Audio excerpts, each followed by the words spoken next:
When I think about relationships, and I can only start from the place of all my relations, that's what comes to mind.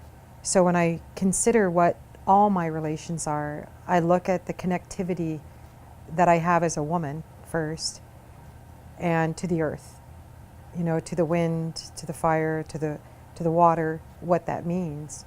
So internally, I speak about my relationship with self.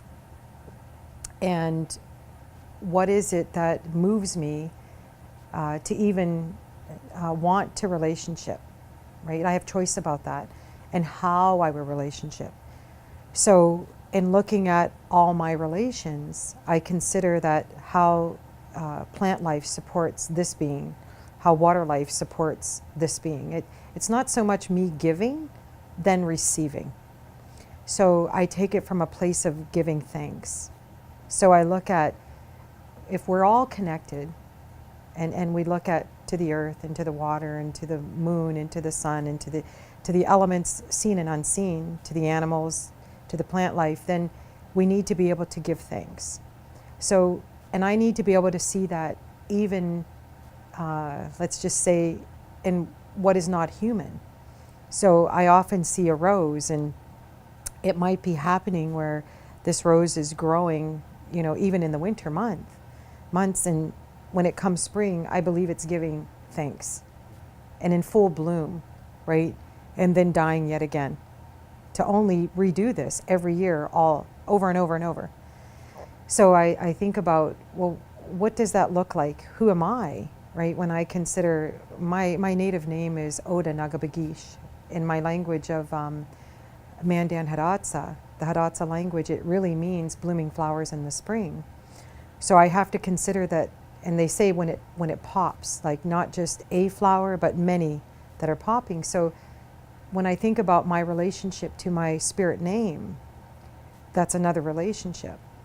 So this idea of my mental, physical, emotional well-being, what that looks like in relationship to all living and non-living things around me.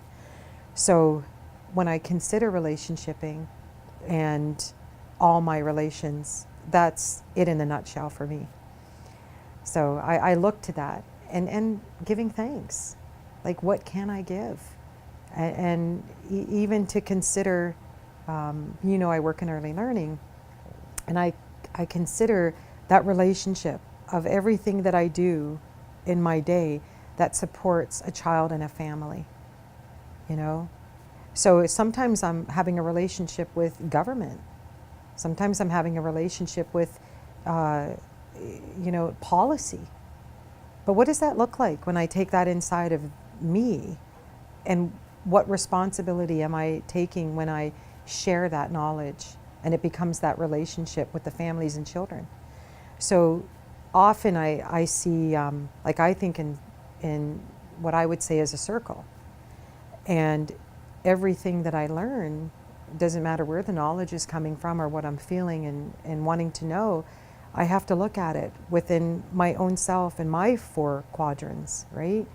And so I begin to consider, what does that look like? And what is the vision? What is the outcome? What am I going to need to do this in a good way? So the relationship that I seek are those in a good way. And not always are they coming in a good way. So sometimes it's looking in myself and saying, how can I interpret this for community or for, my relationships, people I touch, that it's going to be a good thing. And sometimes it's only taking the good, because that's what I'm choosing to feed, right? Is the good. So, and delivering that. Everything else, it'll go by the wayside. It's not something I want a relationship with, even though I know it's there.